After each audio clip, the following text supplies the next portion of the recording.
नमस्कार, एसटीएस न्यूजमा स्वागत छ। म बिना शाही। समाचार सुरु गरौं आजका प्रमुख प्रसंगबाट।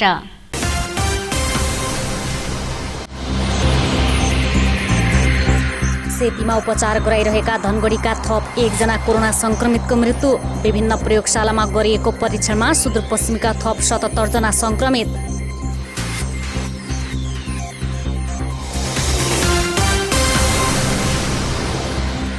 विद्यालय सञ्चालन गर्न नसकेपछि कैलालीका स्थानीय तह टोलमा शिक्षक पठाउँदै भौतिक दूरी कायम गरेर एक ठाउँमा बढीमा 7 जनालाई पढाइदै।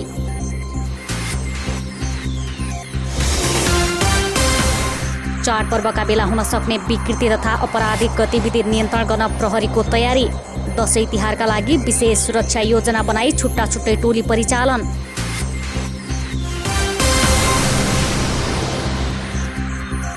बझाङ र बैतडीमा यसै सातादेखि धनगढीबाट नियमित हवाई सेवा सुरु हुने। बझाङमा 27 गते र बैतडीमा 29 गते समिट एयरले पहिलो यात्रु उडान गर्ने।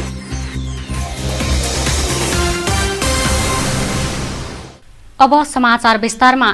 धनगढीमा थप एकजना कोरोना संक्रमित पुरुषको मृत्यु भएको छ।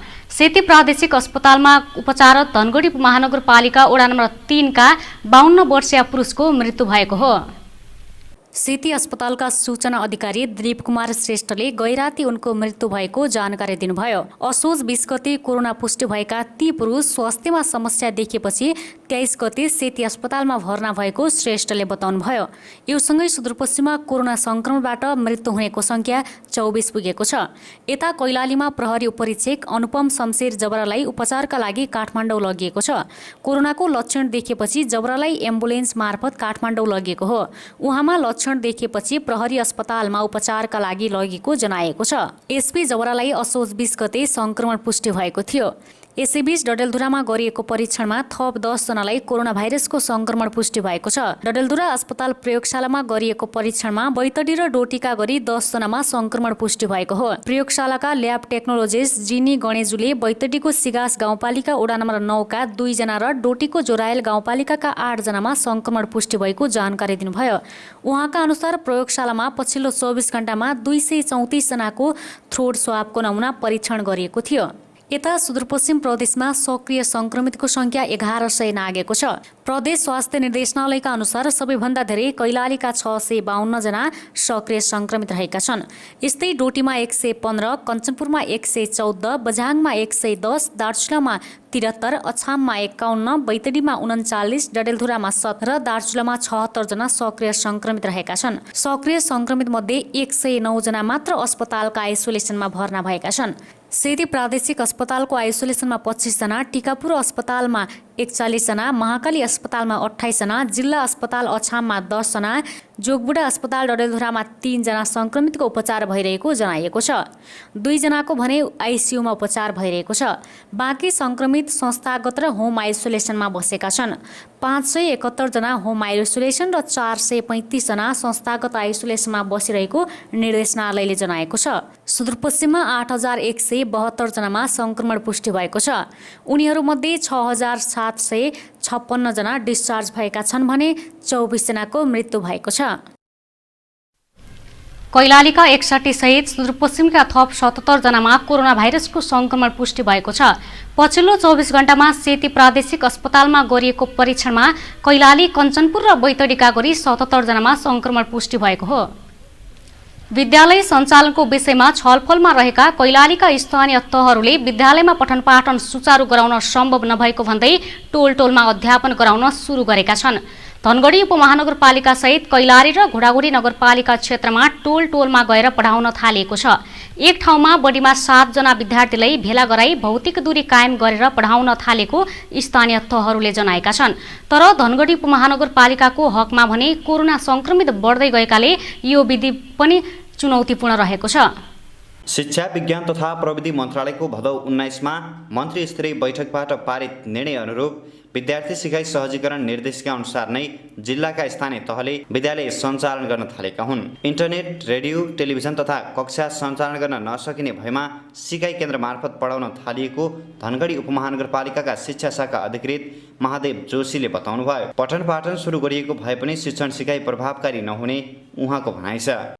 विधिभित्र कति विद्यार्थीहरूलाई ट्रिट गर्न सकिन्छ भन्ने कुरा नै तथ्याङ्क आउन सकेको अवस्था छैन अहिले।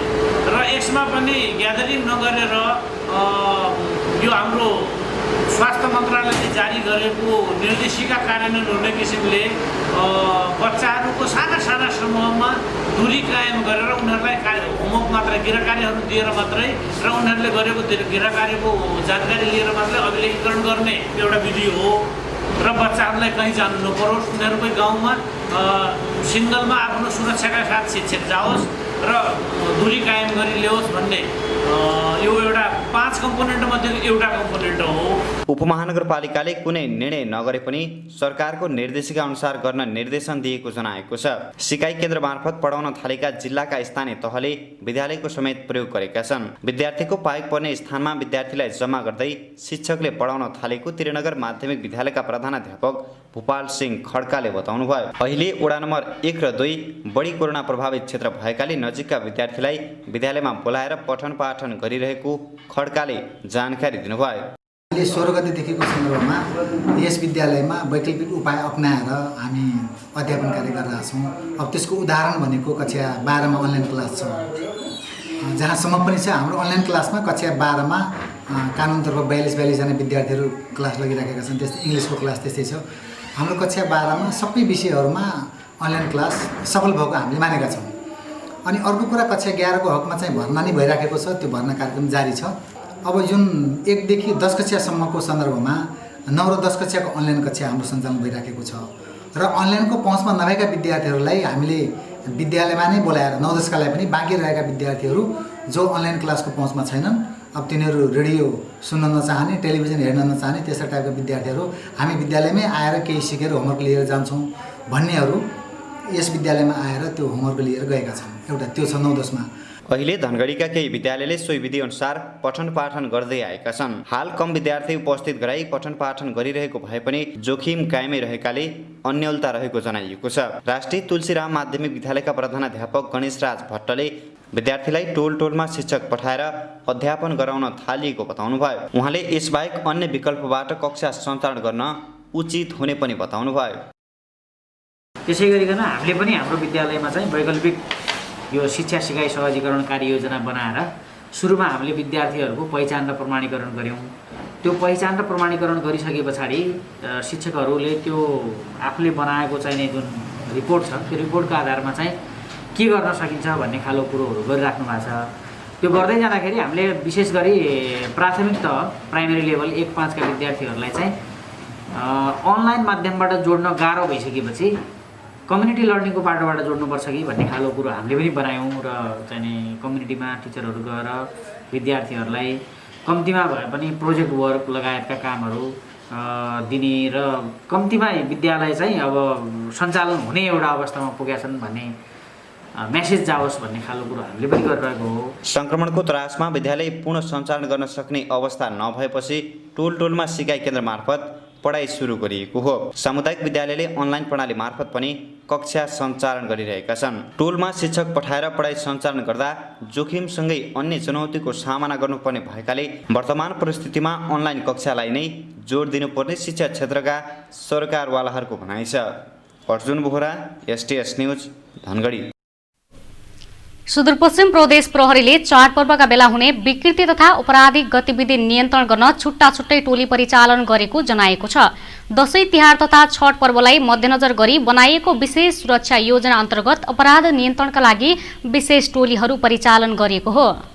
सुदूरपश्चिम प्रदेश प्रहरी कार्यालयका प्रवक्ता प्रहरी वरिष्ठ उपरीक्षक मुकेश कुमार सिंहका अनुसार चाडपर्वमा हुने सामाजिक विकृति तथा जघन्य अपराध न्यूनीकरणका लागि प्रदेशभर 78 जना सादा पोसाका प्रहरी परिचालन भएका छन् भने बैंक तथा वित्तीय संस्था, सुन चाँदीको कारोबार हुने स्थानको सुरक्षाका लागि 133 जना प्रहरी खटाइएको छ। सवारी दुर्घटना न्यूनीकरणका लागि विभिन्न स्थानमा 208 जना प्रहरी परिचालन गरिएको प्रहरी वरिष्ठ उपरीक्षक सिंहले बताउनुभयो। यात्रुलाई लक्षित गर्दै कैलाली सहित 9वटै जिल्लाका 40 स्थानमा हेल्थ डेस्क स्थापना, उपभोक्ताको हक हितका लागि स्थानीय प्रशासनसँगको समन्वयमा बजार अनुगमनलाई प्रभावकारी बनाइने रणनीति समेत अवलम्बन गरिएको प्रदेश प्रहरीले जनाएको छ। यसअघि 4100 जना प्रहरी सुरक्षाका लागि खटिने बताइएकोमा उक्त सङ्ख्या वृद्धि गर्दै विशेष सुरक्षा योजना अन्तर्गत शान्ति सुरक्षा कायम गर्न प्रदेशभर 5050 जना प्रहरी परिचालन गरिने प्रहरी वरिष्ठ उपरीक्षक सिंहले बताउनुभयो। चाडपर्वलाई मर्यादित बनाउन र शान्ति सुरक्षाको अवस्था बलियो बनाउन सहयोग गर्न समेत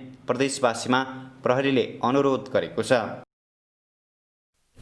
अनसनरत डाक्टर गोविन्द केसी र सरकारबीच कैलालीको गेटामा निर्माण भएको गेटा मेडिकल कलेजमा 3 वर्षभित्र चिकित्सा शास्त्रको पठन पाठन सुरु गर्ने सहमति भएको छ। सहमति अनुसार गेटामा 2080 सालभित्र एमबीबीएसको पढाइ सुरु हुने भएको छ। यसैगरी डोटी वा डडेलधुरामा पनि मेडिकल कलेज स्थापना हुने सहमतिमा उल्लेख छ। शनिबार राति सरकार र डाक्टर गोविन्द केसीबीच 8 बुँदे सहमति भएको हो। सहमतिपछि डाक्टर केसीको जारी अनसन तोडिएको छ। 27 दिनदेखि आमरण अनसनरत डाक्टर केसी र सरकारी वार्ता टोलीका संयोजक गोपी मैनालीले शनिबार मध्यरातमा सहमतिमा हस्ताक्षर गरेका हुन्। कर्णाली स्वास्थ्य विज्ञान प्रतिष्ठानमा आगामी वर्षबाट एमबीबीएस कार्यक्रम सञ्चालन गर्ने सहमति पनि भएको छ। अन्यत्र 2080 फागुन 10 गते भित्र पढाइ सुरु गर्ने सहमतिमा उल्लेख छ।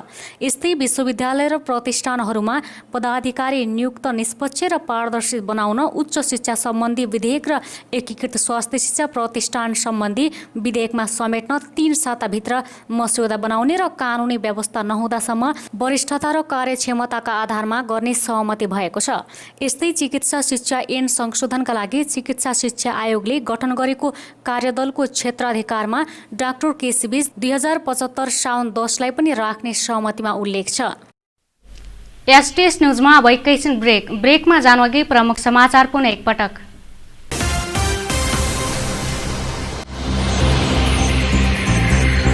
सेतीमा उपचार गराइरहेका धनगढीका थप 1 जना कोरोना संक्रमितको मृत्यु। विभिन्न प्रयोगशालामा गरिएको परीक्षणमा सुदूरपश्चिमका थप 77 जना संक्रमित।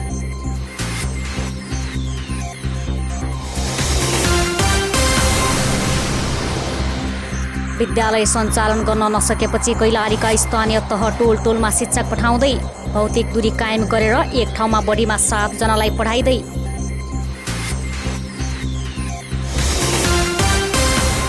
चाडपर्वका बेला हुन सक्ने विकृति तथा अपराधिक गतिविधि नियन्त्रण गर्न प्रहरीको तयारी। दशैं तिहारका लागि विशेष सुरक्षा योजना बनाई छुट्टा छुट्टै टोली परिचालन।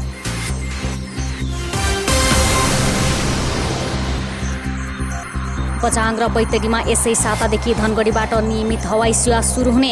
बझाङमा 27 गते र बैतडीमा 29 गते समिट एयरले पहिलो यात्रु उडान गर्ने।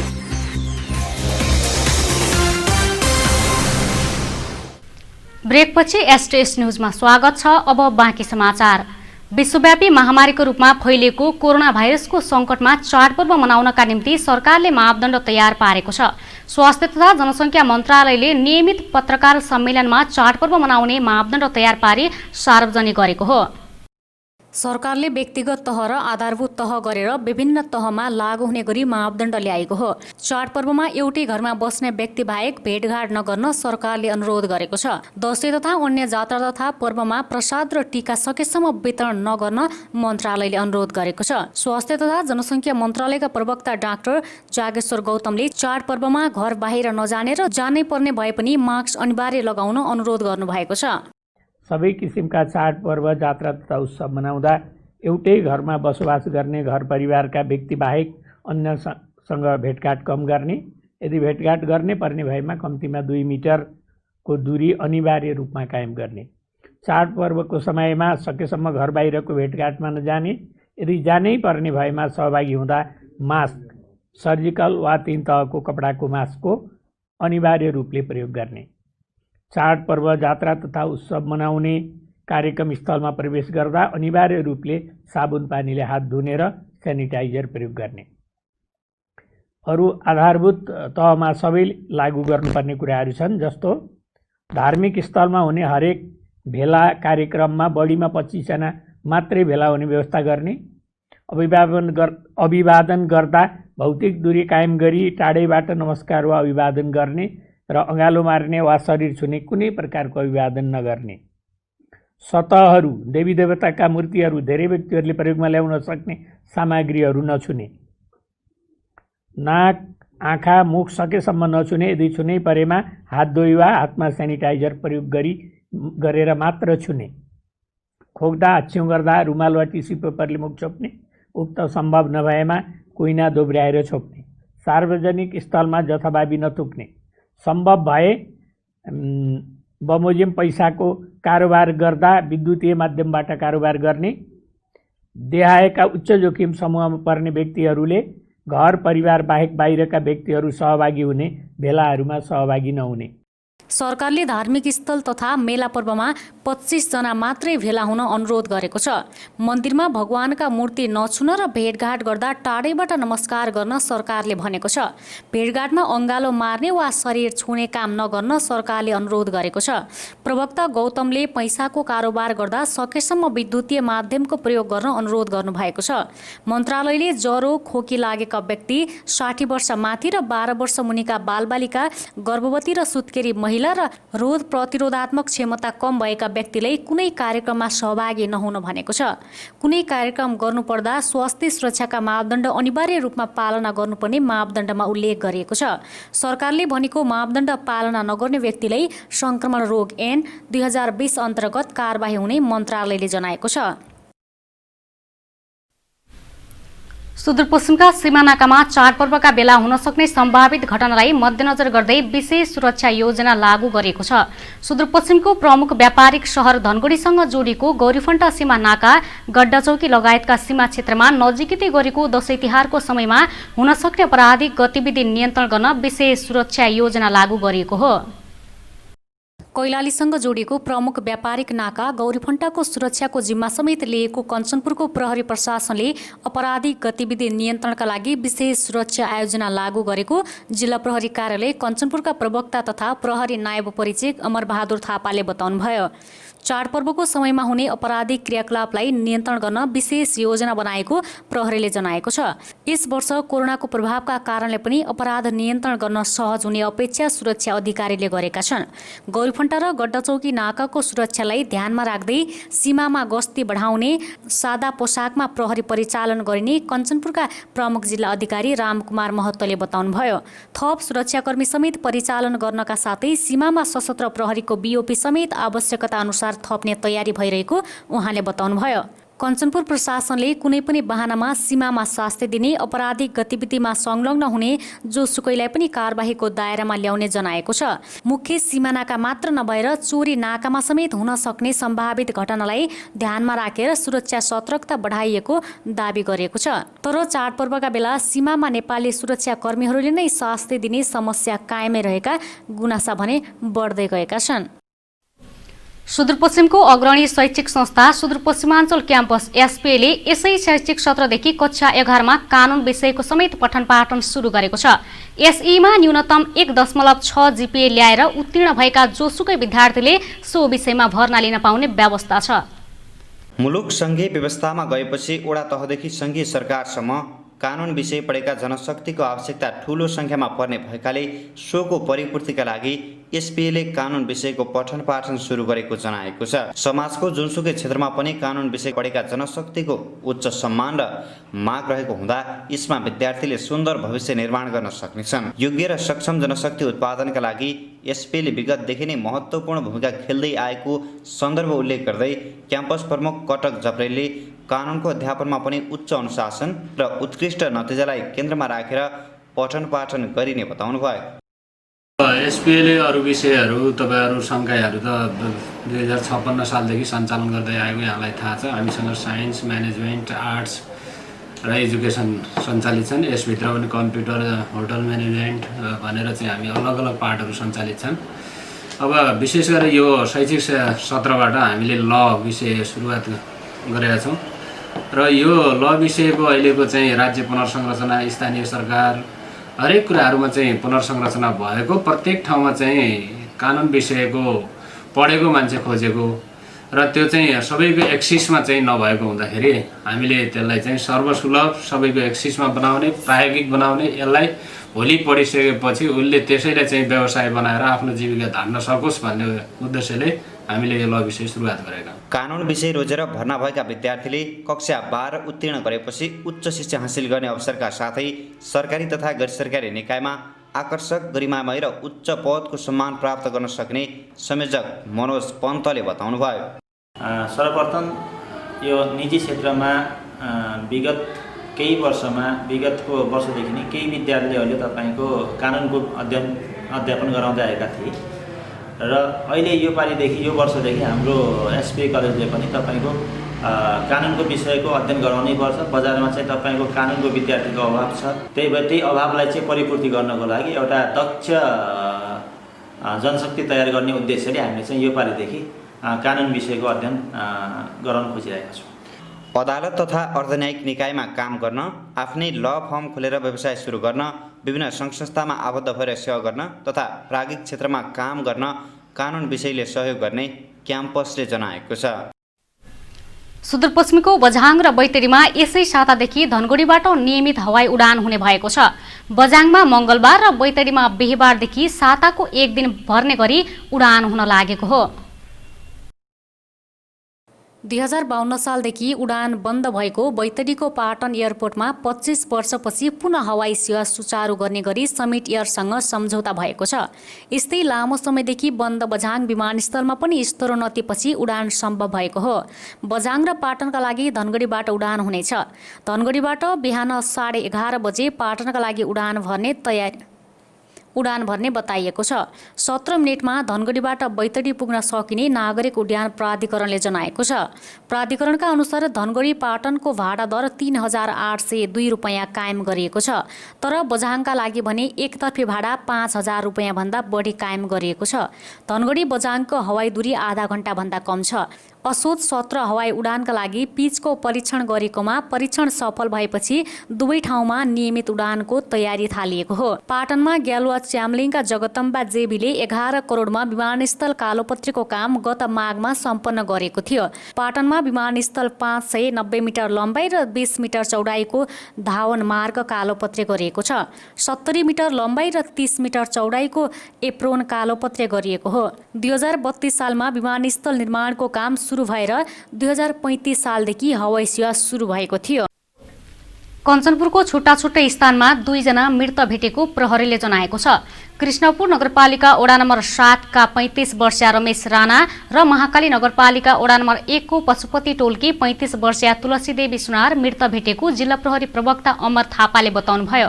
प्रवक्ता थापाका अनुसार सुनारको शव परीक्षणपछि आफन्तले बुझेका छन् भने राणाको शव परीक्षणका लागि सेती प्रादेशिक अस्पताल धनगढी ल्याइएको छ। घटनाबारे थप अनुसन्धान भइरहेको प्रहरीले जनाएको छ। समाचार सक्नुअघि अन्तमा मुख्य समाचार पुनः एकपटक।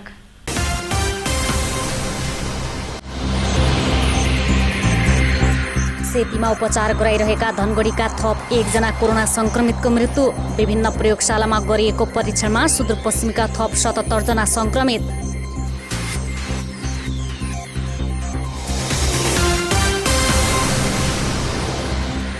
विद्यालय सञ्चालन गर्न नसकेपछि कैलालीका स्थानीय तह टोलमा शिक्षक पठाउँदै भौतिक दूरी कायम गरेर एक ठाउँमा बढीमा 7 जनालाई पढाइदै।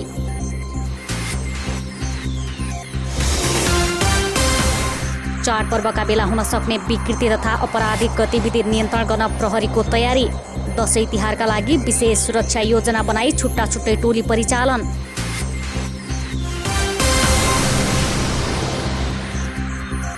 बझाङ र बैतडीमा यसै सातादेखि धनगढीबाट नियमित हवाई सेवा सुरु हुने। बझाङमा 27 गते र बैतडीमा 29 गते समिट एयरले पहिलो यात्रु उडान गर्ने।